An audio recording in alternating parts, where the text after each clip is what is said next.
after Jesus rose from the dead and went to live with God the Father in heaven, the disciples went to Jerusalem to pray and tell people about Jesus.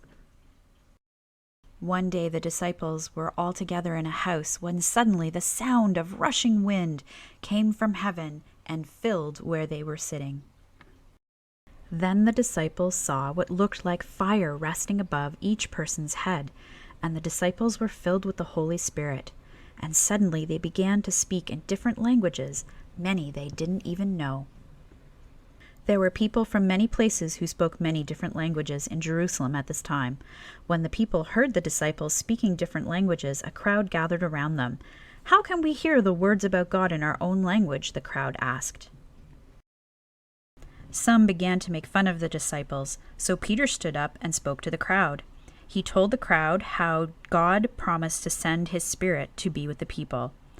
Peter told them about Jesus the Messiah and that anyone who calls on the name of the Lord would be saved.